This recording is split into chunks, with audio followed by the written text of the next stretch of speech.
So today we're going to do chapter 14, and then we're going to do like a chapter 13 and 14 review and talk about your quiz, which will be on Thursday. So, chapter 14, the general addition rule. We add the probabilities of two events and then subtract out the probability of their intersection. This does not require the events to be disjoint. So, probability of A or B equals the probability of A plus the probability of B minus the probability of A and B. So, last time we added things that were disjoint. We just simply added probabilities together. This time we're going to say, okay, they're not disjoint, so we're going to have to subtract off their middle piece. And that'll make a little more sense when you see the Venn diagram. So the general addition rule. For any two events, A and B, probability of A union B equals probability of A plus probability of B minus their intersection. Now why do we do that? If you look at your Venn diagram, A is your green circle, B is your purplish pink circle. Okay? And then A and B is what they have in common, right? Where they overlap.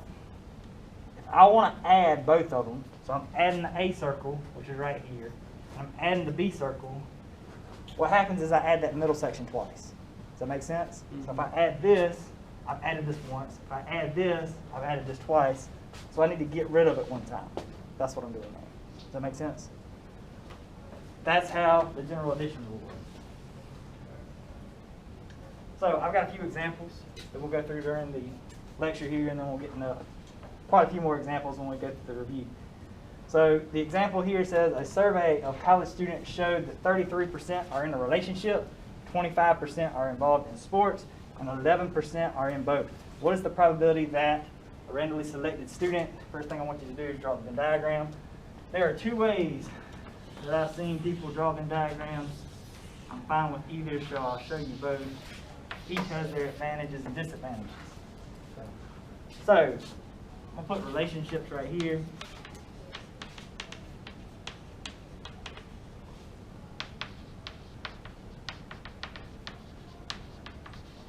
I'll put sports here. Okay.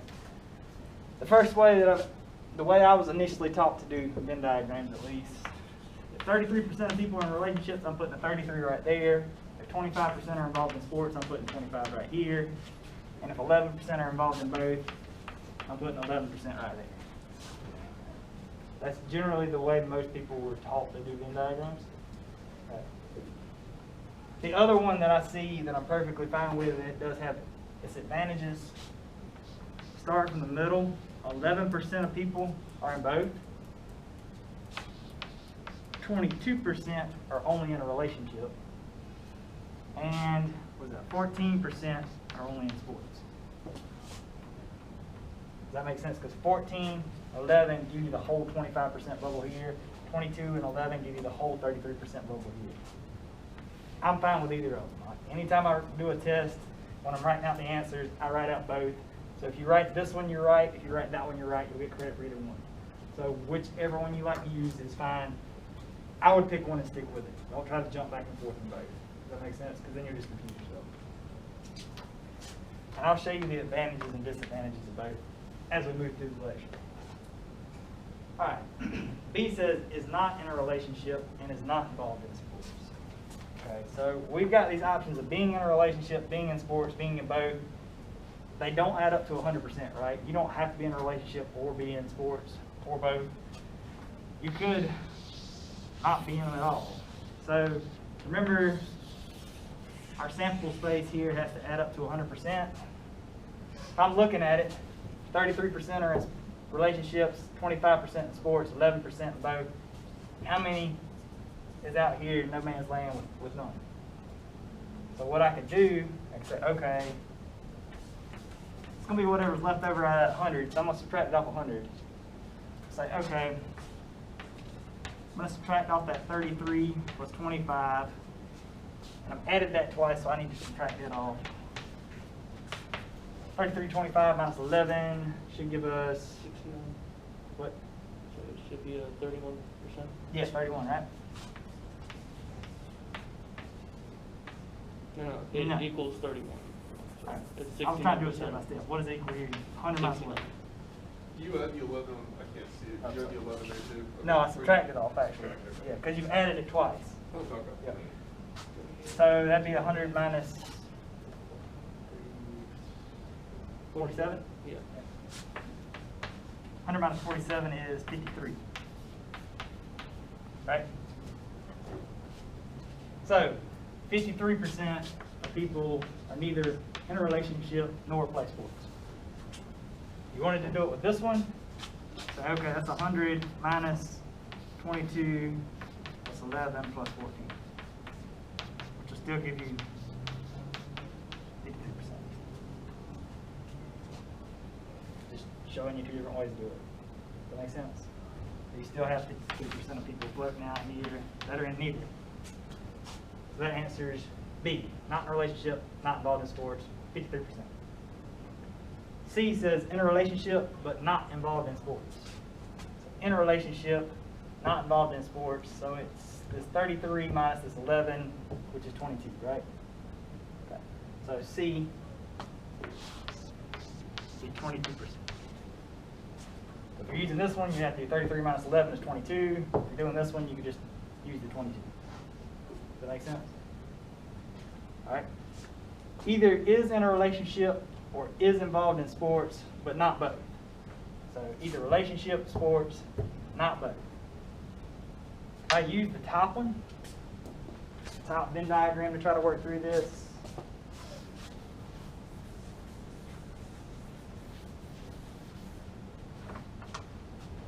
Then what I had to say is, okay, that's 33 plus 25. I actually have to subtract that 11 off twice. Because 33 includes that 11, 25 includes that 11. I need to get rid of that both twice. If I'm doing this one, all I got to do is 22 plus 14, which is 36.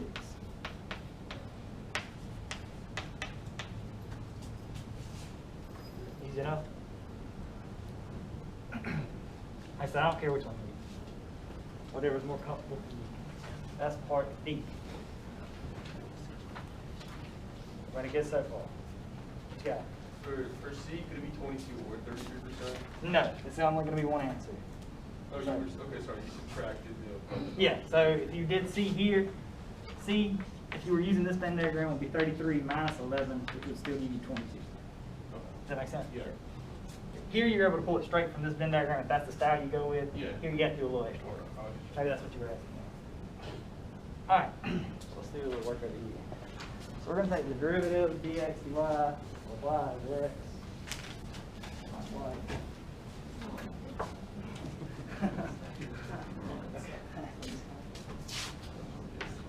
Okay, in 2013, a survey of online adults found that 71% were Facebook users, 18% used Twitter, and 15% used both.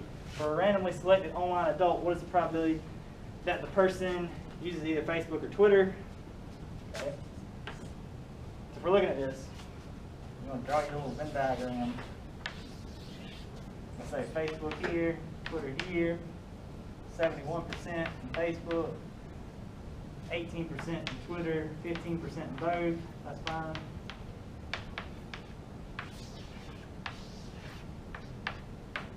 If you remember the other crowd, you'd rather do it this way.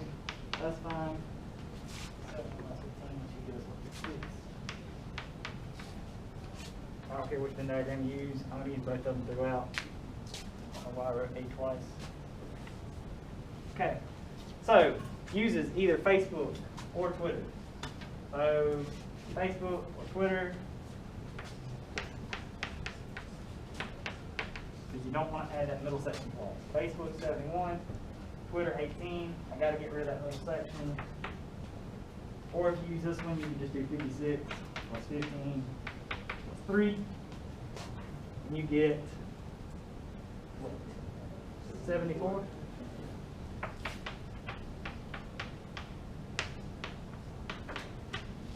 I don't care which way you do it. I suggest picking one and sticking with it. Otherwise, you're going to confuse yourself. But I'm going to show both. Okay. B says uses either Facebook or Twitter, but not both. So now we're looking at uses Facebook, uses Twitter, but not both. So I'm doing the first one. I'm doing 71 plus 18. I've got to subtract that 15 off twice. If I'm using the second one, all I got to do is add 56 and 3. I get 59%. Either way works. Does that make sense? Second Venn diagram, Facebook, Twitter, not both, 56 and 3 is 59. This one you got to do 71, 18, subtract that off twice because you added it twice. Make sense? Awesome.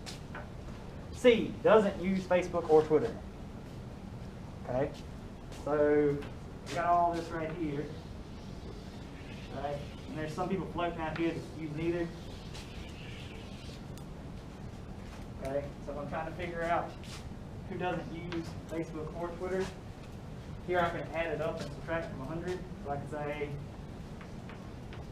100 minus 56 plus 15 is 3. It's the same thing as 100 minus, what, 74? Which is 26. You did it with this one, it'd be 100 minus 71 plus 18 minus 15. It should still give you 26. Everybody okay with that? All right. And we'll do some more examples of those in the practice that I got attached. So, conditional probability and the general multiplication.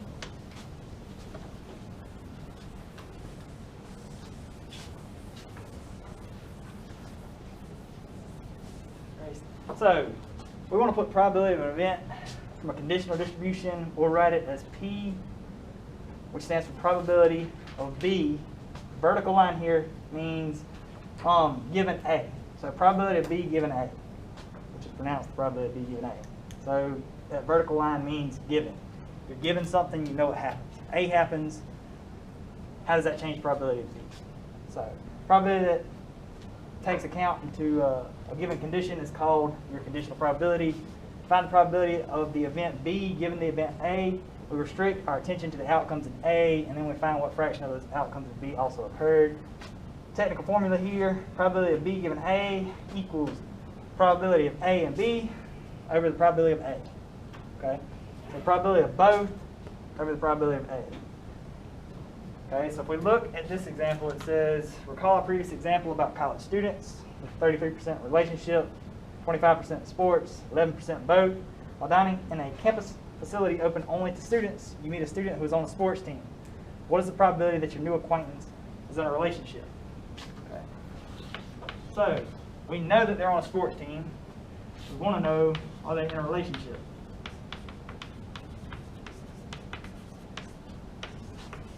So we've got relationship given they're on a sports team. I want to lay this out. It's the probability of sports and relationship over the probability of sports. Whatever's on your end right here is what goes underneath, and then both go on top. And the order on top doesn't, in this particular section, probability of sports and relationship, the order doesn't really matter. Because the probability of sports and relationship is the same thing as the probability of relationship and sports. If you're in both, you're in both. Doesn't matter which one comes first. Does that make sense? Okay. We look at it, what's the probability there in both? 11%, right? What's the probability there in sports? 25. So, probability that they're in a relationship given they're in sports is 11 over 25. And you can find the percent on your calculator. Easy to put you out. Would you not need to subtract the 11 from the 25? No. Because, what are you talking about? Like, For the probability of sports. no, because it's all people that are in sports, whether they're in a relationship or not. Right? You have to consider Okay. all aspects. Because some people aren't. Because if you only did the ones that, Aren't. yeah, then you wouldn't be Yeah. including the ones that are, right? And you definitely want them to be in a relationship, because that's the question you're asking. Does that make sense?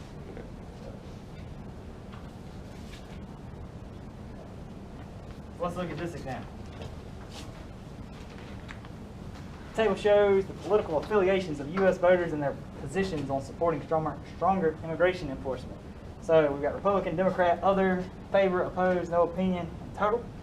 It says what's the probability that a randomly chosen voter favors stronger enforcement? So,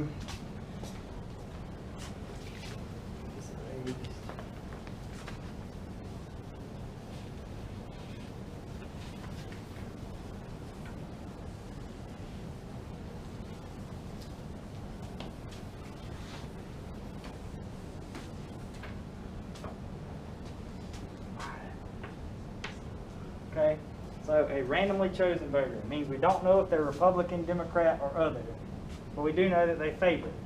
Probability they favor is 68%. so that's your answer. Make sense? What's the probability that a Republican favors stronger enforcement? So we know that a Republican favors stronger enforcement. So percent of Republicans that favor stronger enforcement is 30%. Percent of Republicans overall is 37%. What we'll have to do is divide. Does that make sense? Of the Republicans, what's the probability that they favor? It's basically how it's put. Which is your conditional probability like we just went over. This is the probability they favored given their Republican, which is the probability of vote, over the probability of Republican. Does that make sense? Okay. What's the probability that a voter who favors stronger enforcement is a Democrat? Okay. So we know that they favor. What's the probability they're a Democrat? So Democrats 0.22 over 0.686. That's it. 0.22 over 0.68. You can simplify. You got your calculator. I'm not going to waste my time simplifying. Y'all should be able to do that. Okay. You did want to write it as a conditional probability. So here we've got probability of Democrat given the favor. That's the probability of vote over the probability of favor, which is exactly how we said it. Easy enough? What you got? For problem solving, we're gonna have to write all the probability. Okay, just want to make sure that that was. You need to know it. Oh yeah. Because you're definitely, it's not always going to be laid out in the table form. So you definitely need to know that this is how you lay it out. But do I expect you to write probability of Democrats given favor? I don't expect. I'm more so looking for the right number unless it says show work. If it says show work, I'm not necessarily looking for the titles here. I'm looking to see what number you put where.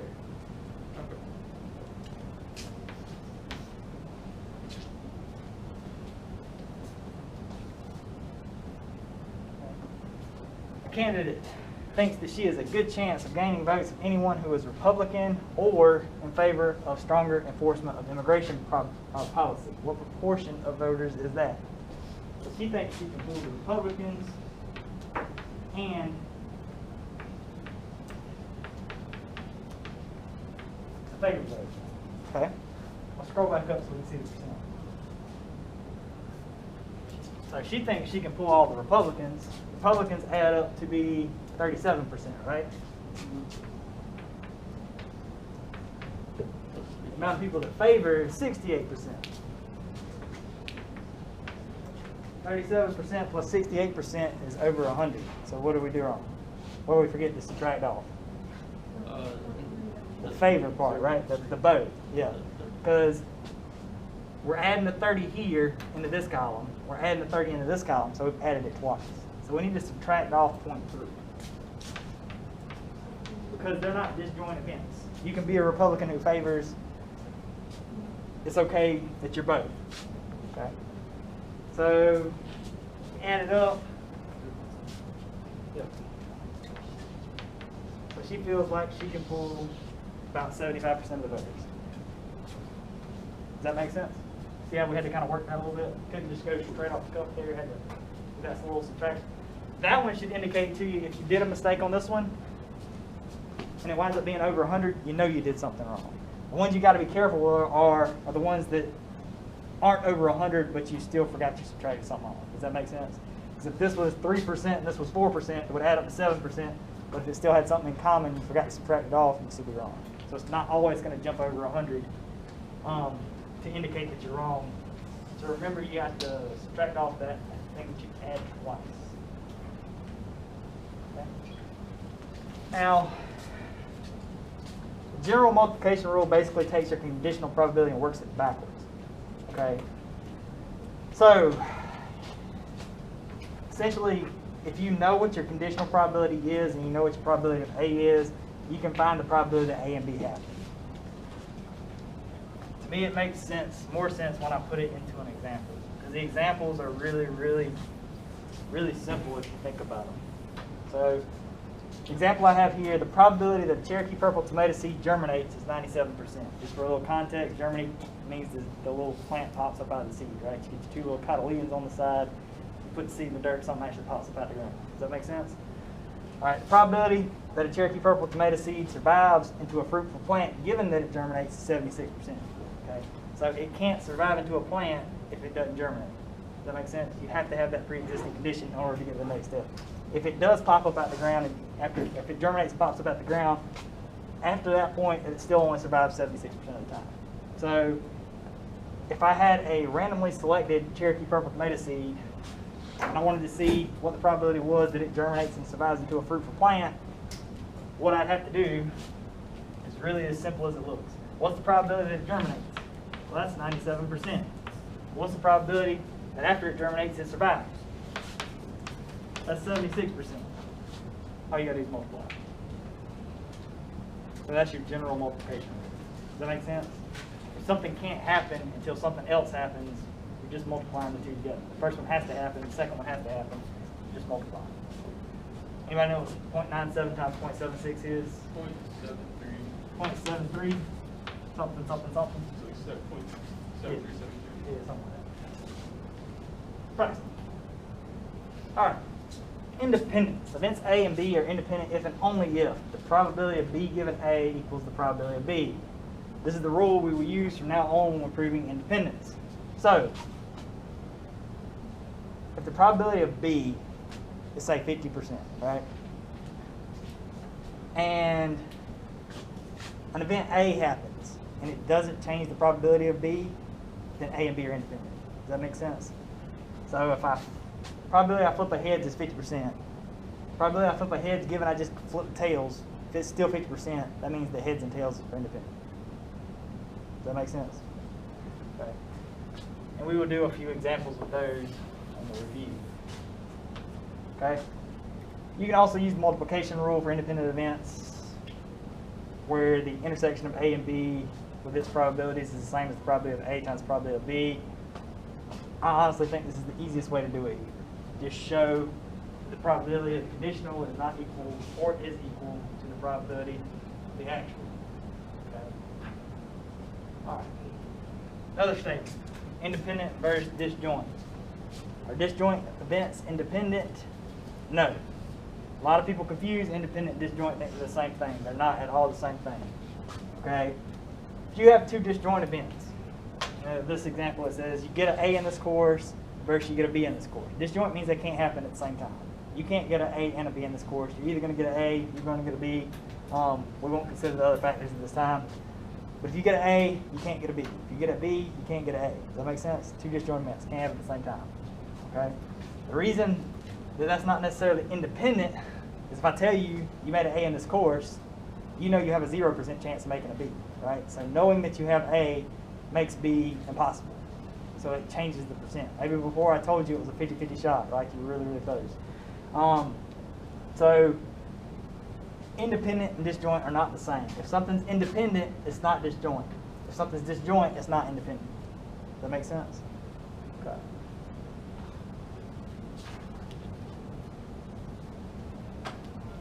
All right, so the first example that I show that kind of illustrate independent and dependence has to do with sampling with replacement and without replacement.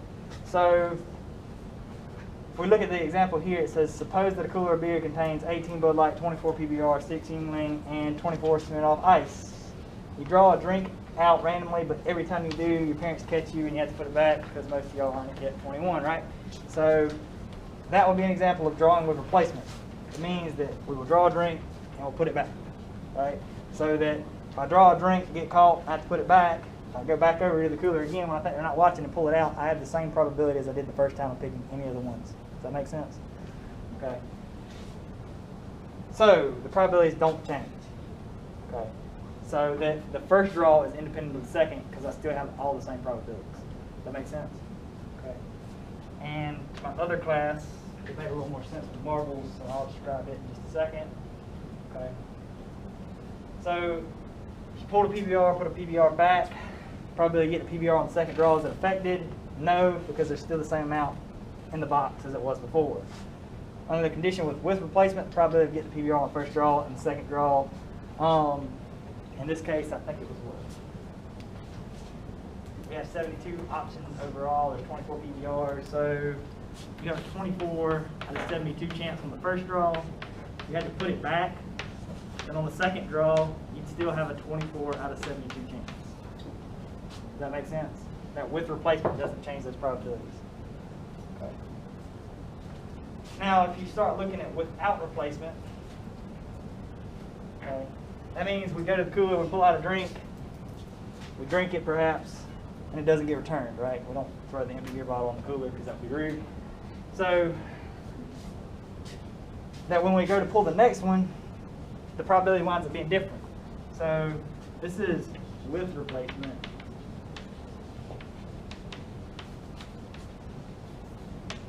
This is without replacement.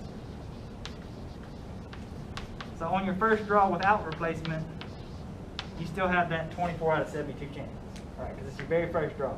On your second draw, if it's not returned, given that you pulled one on your first one, it would be 23 out of 71. Does that make sense?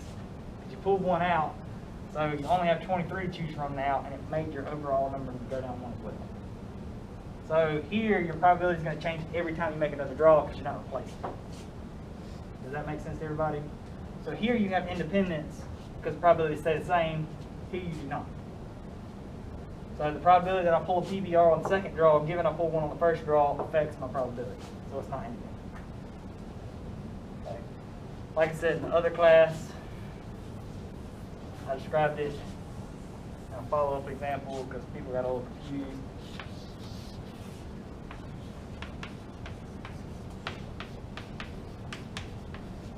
I got in a little box or a bag or whatever. I got some marbles. I got 3 red marbles and 4 blue marbles. Okay, and on that first draw, probably I pull a red marble, it's 3 out of 7. If I replace, then on my second draw, I still have a 3 out of 7 chance to pull a red, right? Which means that I had a 4 out of 7 chance of pulling a blue, and a 4 out of 7 chance of pulling a blue both times. Nothing was affected. Those draws were independent of each other. But if you did it without replacement, on that first draw, I had a 3 out of 7 chance of pulling a red, and a 4 out of 7 chance of pulling a blue. But say I pulled out a red on that first draw. If I pulled out a red on that first draw, that means on that second draw, I would have a 2 out of 6 chance of getting a red, and then I would have a 4 out of 6 chance of getting a blue. So the blue came a lot more likely, the red became a lot less likely. Does that make sense? Okay. This one would be dependent, that would be independent.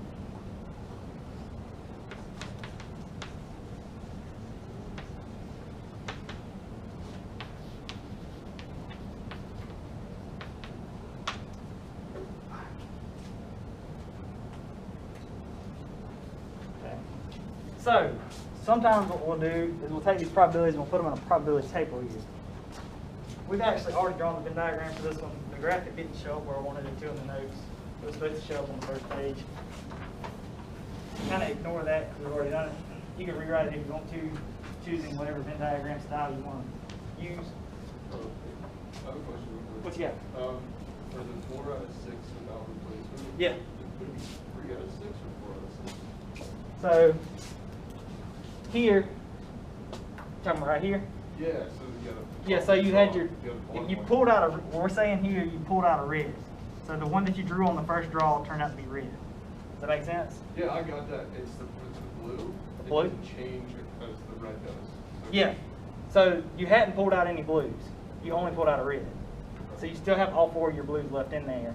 You just have less marbles to choose from overall. Okay. Does that make sense? Yeah. Yeah. I think you were probably thinking that maybe I pulled out a blue on the first one. I and was that just would thinking change it it. would be the same as, it would go down like a 3-7 for the red to 2-6, and then Yeah. similarly blue would go 4-7. Yeah, but we didn't pull a blue. If we pulled a blue, it would, but we didn't pull a blue.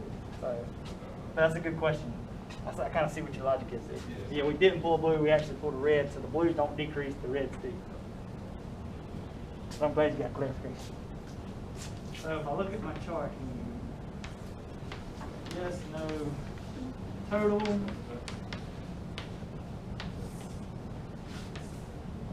Yes.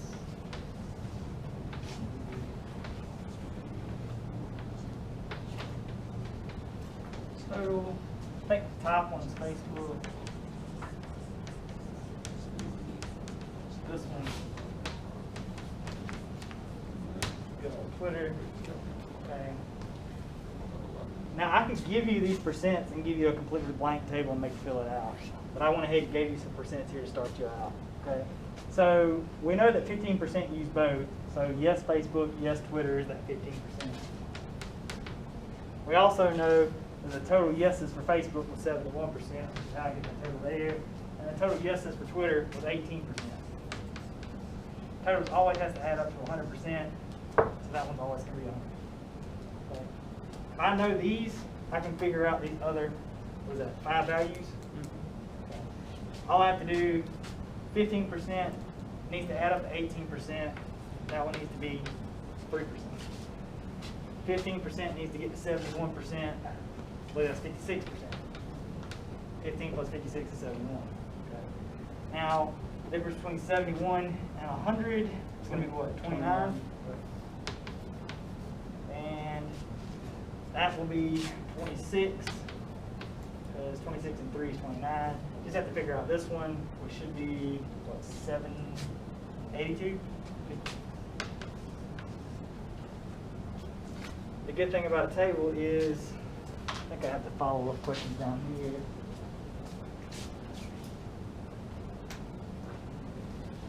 Okay. When you look at the table, what percent of Facebook users also use Twitter? Percent of Facebook users, yes, also use Twitter. I'm looking at 15% over the overall percent of Facebook users, which is 0.7. So I can pull that straight from the table. Does that make sense? And you can use your calculator simply. B says, what is the probability that a randomly selected person uses Twitter given that they already use Facebook? Randomly selected person uses Twitter given they've already used Facebook. Yes on Facebook and use Twitter. It's the same thing, it's just a different style of asking the same thing. Does that make sense? These two questions are asking the exact same thing. They're just worded different. What percent of people who use Twitter do not use Facebook? Okay, so that's a yes to Twitter. Do not use Facebook. Looking at 0.03 over 0.18. Which guy? For B, wouldn't it actually be 0.15 over 0.18 because it's talking about the probability of Twitter using? Yeah, so if you're looking at it, it says, what's the probability a randomly selected person uses Twitter? So yes, they use Twitter, but it's given that they use Facebook. So the given value is your Facebook. Oh, okay, my bad. It's Sorry. You just got it reversed. That's cool. That's why you have to be a little careful with the word. Okay. All right.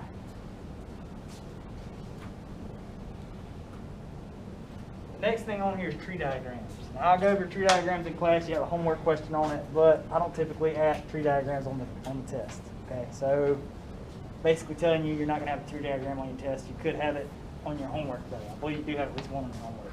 And I'm going to go over kind of how tree diagrams work. So in this example, it says for men, binge drinking is defined as having 5 or more drinks in a row, and for women as having 4 or more drinks in a row. The difference is because the average difference in weight. According to the study by the Harvard School of Public Health, 44% of college students engage in binge drinking, 37% drink moderately, and 19% abstain entirely.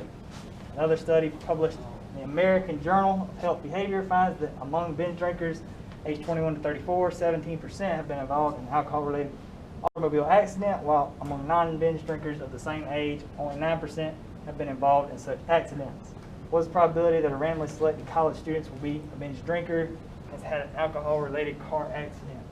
So what we can do is we can look at the tree diagram. Now, with a tree diagram, all your probabilities have to add up to 1 on each set of branches. So here we have binge, moderate, abstain, accident, no accident, accident, no accident, accident, no accident, binge and accident, binge and no accident, moderate and accident, moderate, no accident, and obviously if you're abstain, you're not going to have an alcohol-related accident. Right? You can't abstain from alcohol and then wind up being drunk. Kind of makes sense, right? And obviously that says that too. Abstain and none, that's going to happen 100% of the time there. But 44 plus 37 plus 19 is 100. 83 and 17 is 100. 9 and 91 is 100. 0 and 1 is 100. They all have to add up to 100 on your particular sets of branches. Okay. Final outcomes are disjoint. So you can't be a binger who has had an accident and also be a binger who hasn't had an accident. On the same case, you can't be a binger who's had an accident and be a person that abstains and has an accident, right? Those are all disjoint things that happen in the game. Okay? To find the conditional probabilities, we just multiply across the branches. So if I want to find the probability that somebody is a binge drinker who has had an accident, I have to multiply 0.44 times 0.17. That's it. If I want to find the probability that somebody's a binge drinker and has no accident, it's 0.44 times 0.83. You're just multiplying down the branch. Okay. The reason that I don't really like tree diagrams, they're fine if they're already set up for you, but they kind of take a lot of page to set up. Like anytime I do a tree diagram, I usually take a whole sheet of paper, set it up, set out my branches. I'll actually throw my percentages right here on the end and everything. When in all actuality, instead of setting out a whole tree diagram, a lot of the times you can just use your conditional probability formula, which is like 2 things that you need to put in, right? Seems like, you like to use tree diagrams? By all means use them. So, you multiply by 0.44 times 0.17, I believe what you get is 0.075, which would be the answer to that one. It kind of meshes with this next part. It says we could instead use the general multiplication rule where you can look at the probability of binge and accident, which equals the probability of binge given the probability of accident and binge, which is the same thing, 0.44 times that 0.17. Other thing you could do, and if this was on the test, it would be a pretty nice little bonus question. You can reverse the condition. So if you know the information, so the tree gives us the information for accident and binge, but we want to actually calculate binge given accident. It's not as easy and straightforward as you think, but it's actually doable, right? We can find the pieces that make it up. So if we're looking for binge given accident, we're going to have the probability of both or the probability they have an accident. Okay. Where it gets a little complicated, we know what binge and accident is, that 0.075 that we found earlier from the 0.44 times the 0.17. Okay. But we have to look at both options of when you have an accident. You're either going to be a binge drinker with an accident or a moderate drinker with an alcohol-related accident. Okay. So you have to, and technically you can add in the 0% that you abstain and have an accident, but there's no need to add that 0 to 0, 0. If you add those two together, you can find your overall probability of being in an accident. You finish it on out, and what you get is the probability that you're a binge drinker given you've had an accident. So if you know that the person has had an accident, the probability that they're a binge drinker is almost 70%. The probability that you're a binge drinker who has an accident is actually only 7.5%. But if we already know that you've had an accident, there's a good chance that you're drinking. Does that make sense? If you're a binge drinker. That's kind of how those percents work. Alright, let's look at the probability review. What this does is it kind of encompasses chapter 13, 14, gives quite a few more examples. Does that seem to help people? Okay. So if I look at it,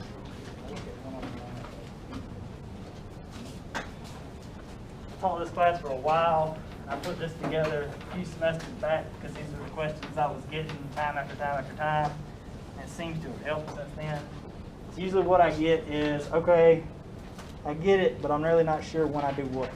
Okay? So if I look at mutually exclusive or disjoint, that means during one trial, only one can happen. Okay? It's like flipping a coin. During one flip, you can only get a heads or a tails.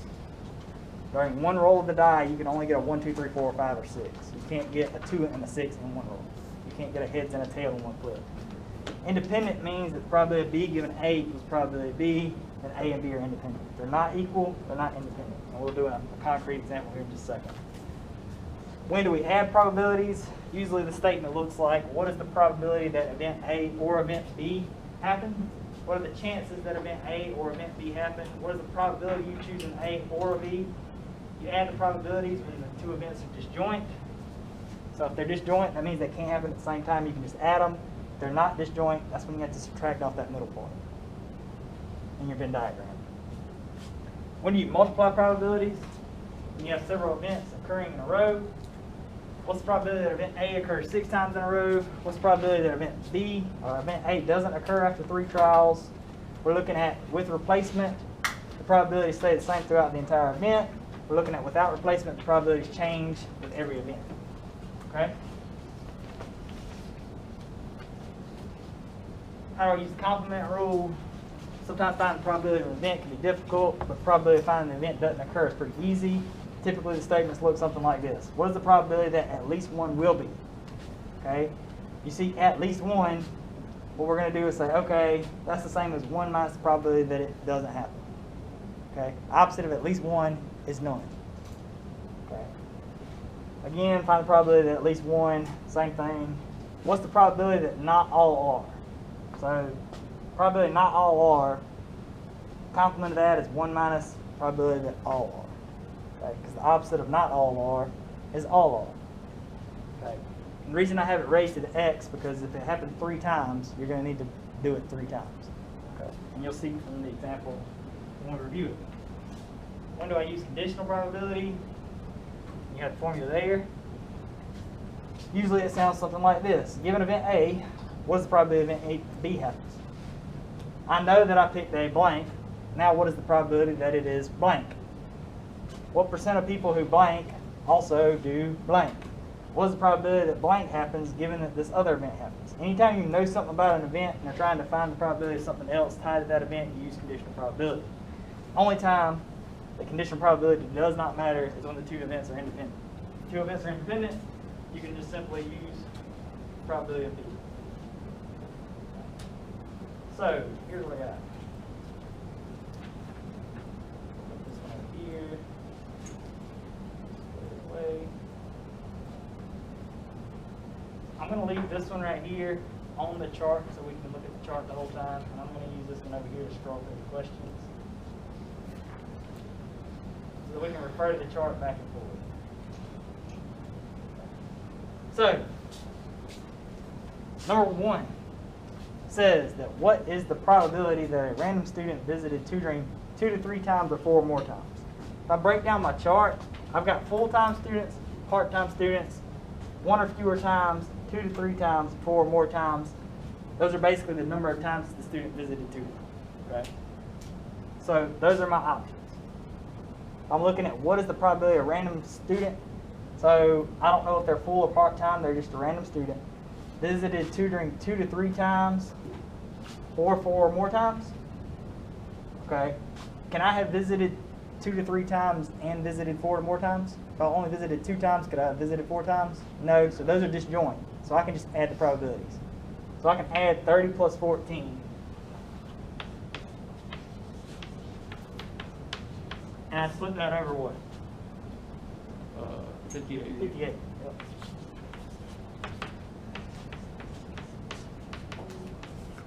You can use your calculator to find the percent.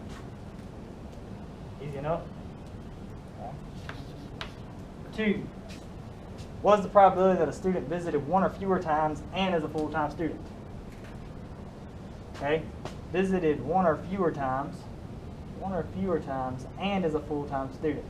12 out of 58. You can find the percent with your calculator. Seems pretty easy so far. What's the probability that a student visited 1 or fewer times given that the student is a full-time student? Okay. Visited 1 or fewer, or given he's a full-time student. Okay. So 1 or fewer, that happens 12 out of 58 times. Full-time student, that's 45 out of 58. Obviously, your 58 is canceled, so you get 12 over 48.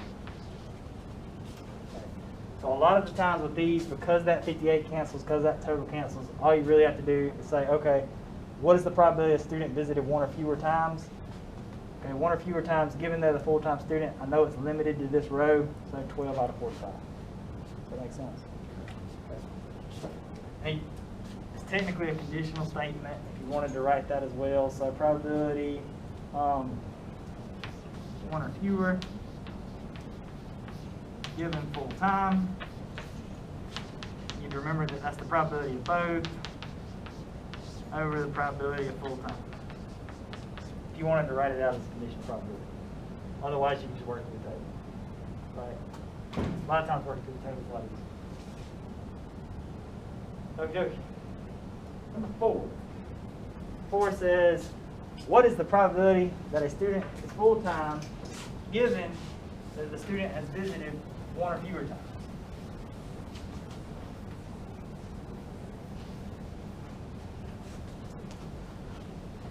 Okay. So the probability that is full-time given one or fewer. Okay? Same thing as the probability of both over the probability of one or fewer. Probability of both one or fewer in full time is 12 over probability of one or fewer overall, which is 14.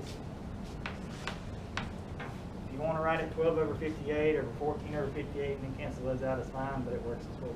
It's just fine. Okay. Number 5. I have 3 random students visit my office one week. What is the probability that all 3 are full-time students? Okay. Probability that they're a full-time student, 45 over 58, right? Probability the first one is a full-time student is 45 over 58. What's the probability the next is a full-time student? 45 over 58, right? And 45 over 58.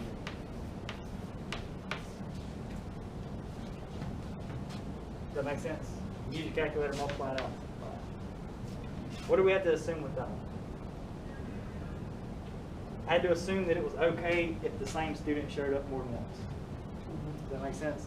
So that's okay if you show up in my office on Monday for help and also show up on Thursday, right? Otherwise, if I didn't assume that, I would have to say, after this, I would have to count it down, right? I have to go from 45 over 58 to 44 over 57 to 43 over 56, right? But it's okay for a student to show up for help more than once. 6 says, I have 3 random students visit my office one week. What's the probability that at least one is a full-time student?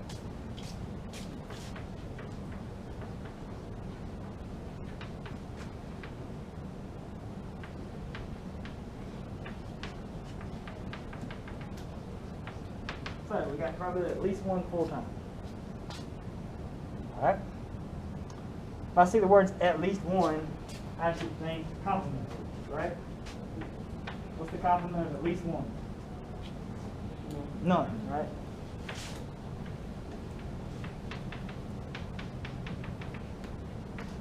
Okay.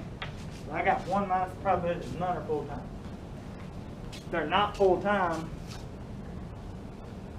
then they are part-time, which happens with 58. How many students did I have visit?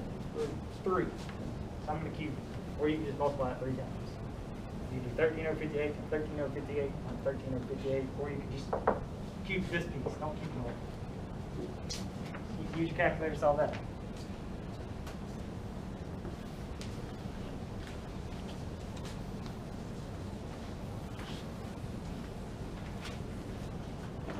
Let's look at number 7. Number 7 says, in questions 5, 6, were the 3 random students considered with replacement or without replacement? They were considered with replacement.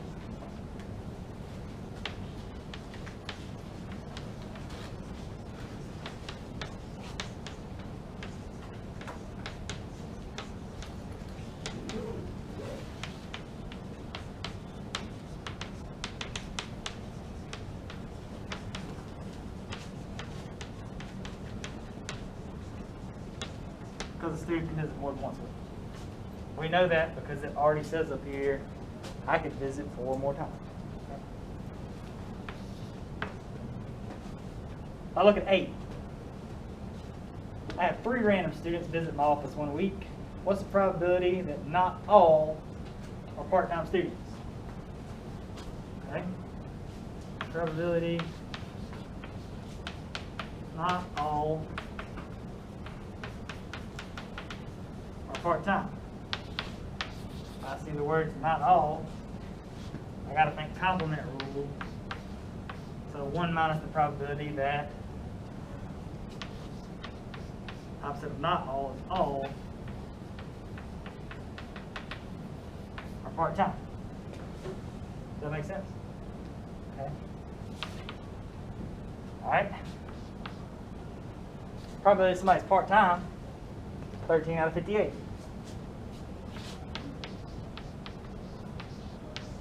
And I have 3 visits, right? So I need to keep it. If you look at it, question 8 and question 6 ask the same thing in different words. Right? Because you get the same probability. Let's look at number 9.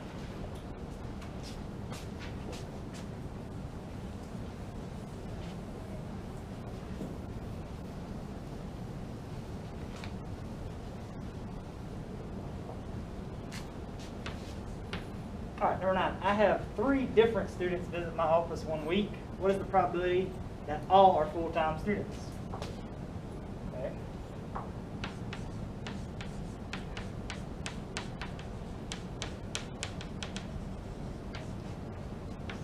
Okay, probability that all full-time students. Well, I have 45 students out of 58 that are full-time.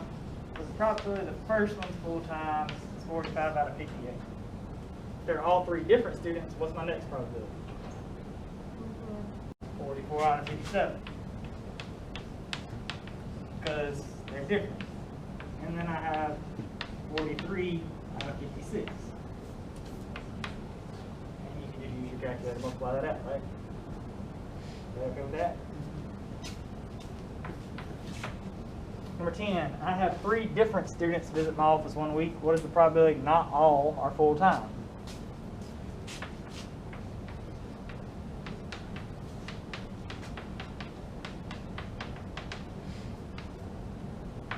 Okay. They're not all. I need to use my complement rule.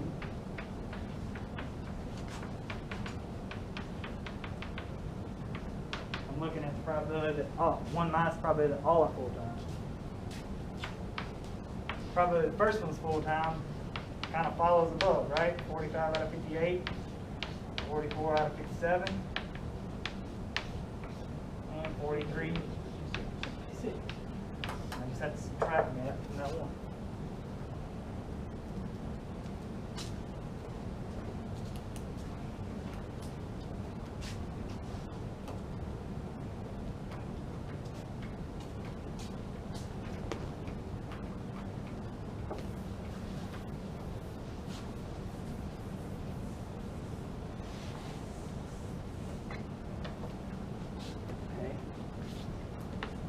Look at 11.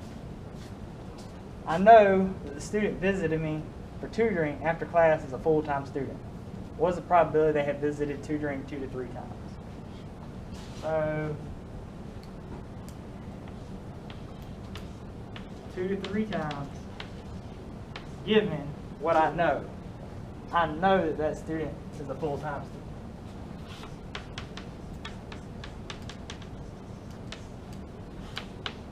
That means I need to look at the probability of both over the probability of full-time. Okay. 2 to 3 in full-time is 25. Full-time is 45. And you can simplify and find the percent with your calculator. Does that make sense? 12 is visiting tutoring 1 or fewer times and being a full-time student independent. Okay. So we have one or fewer full-time. So the thing I can look at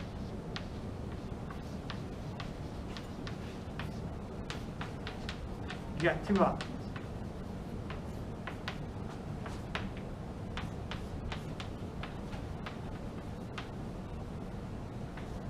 So, is the probability of one or fewer given full-time equal to the probability of one or fewer? Or you can look at the probability of full-time given one or fewer.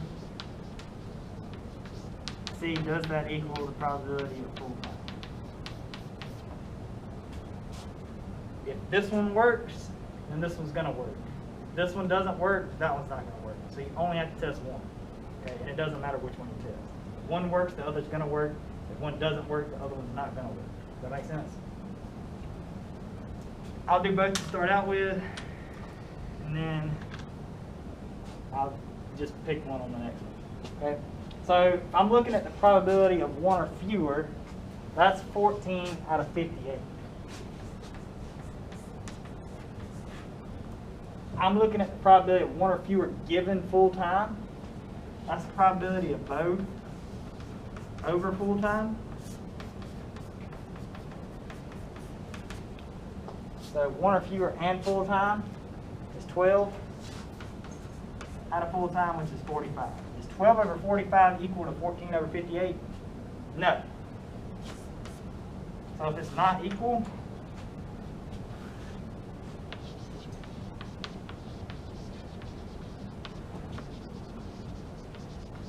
it's not independent.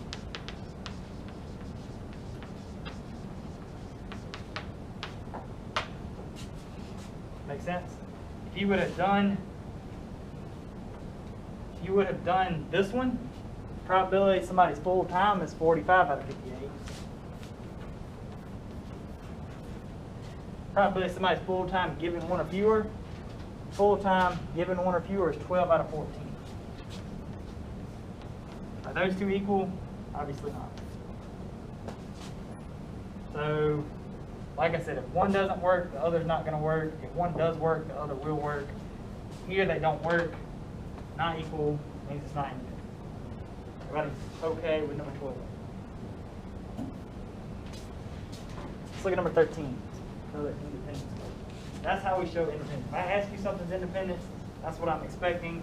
I don't want words necessarily. I want the math that shows me they're independent.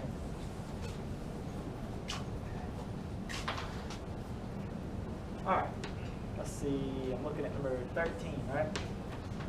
Being a part-time student and visiting 4 or more times independent.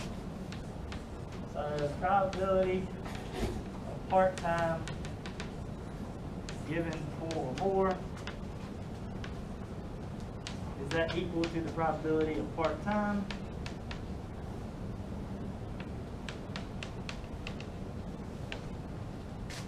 Or you can go the other route.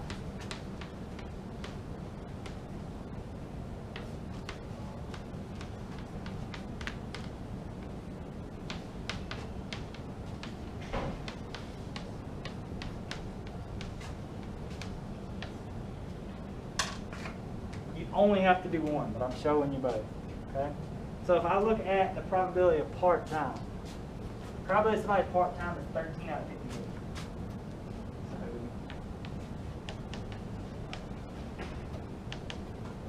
Probability somebody's part-time given that they visited 4 or more is 6 out of 14.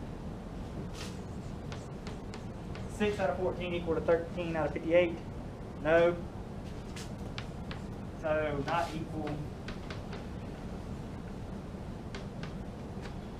means they are not independent.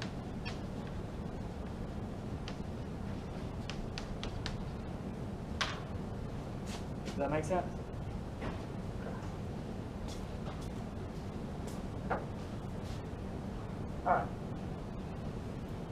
So we're on to number 14. Is being a full-time student and being a part-time student mutually exclusive?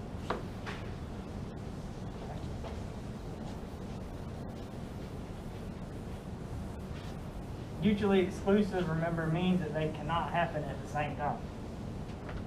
So if I'm a full-time student at USC Aiken, can I also be a part-time student at USC Aiken? No, right? So are they mutually exclusive? Yes. Okay, if they can't happen at the same time, then they are mutually exclusive.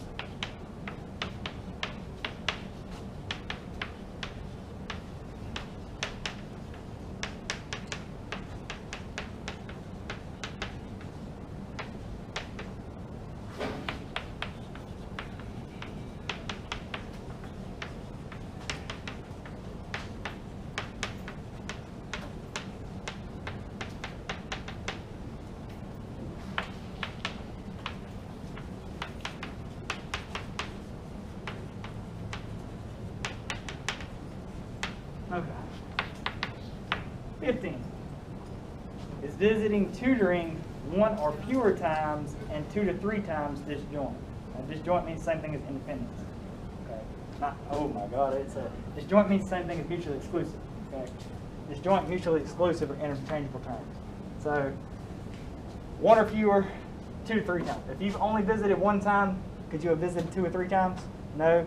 So because they can't happen at the same time, they are disjoint.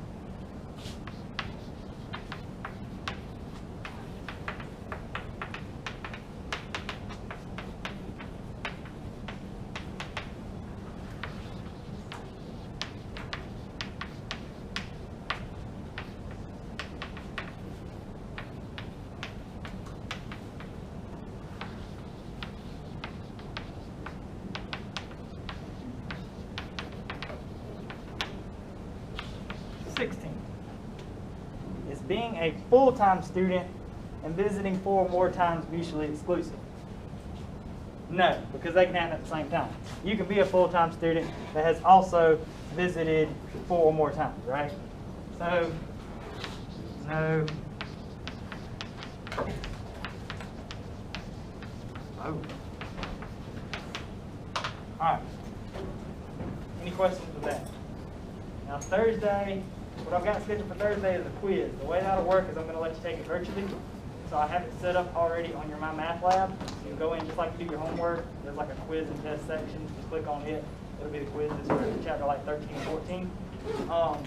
So that opens Wednesday morning at like 12 a.m. It closes Friday evening at 11 p.m. So you've got that breadth of time to take it. It's a little lengthy, so give yourself some time. Like don't set 30 minutes aside. Set yourself some time aside to actually do it. All I ask is that you do not work together. You need to reference your notes for this one. I don't care if you reference your notes. Do not work together only, okay? And then we will come back. We won't have class Thursday. That's what you're expected to do for the class Thursday. We'll come back to class next Tuesday together, okay? All right. Have a good week.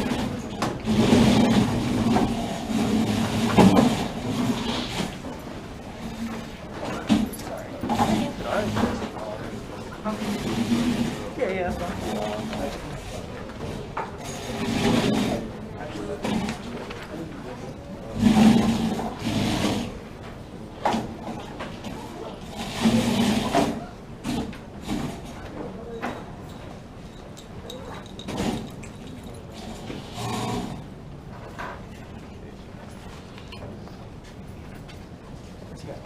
I was just going to ask, I'm going to work at a polling station on election day, so will I be like... Election day, we're doing it virtually. Yeah. So it'll be like a recorded version. Okay. So you can watch it anytime you want to. Okay. Yep.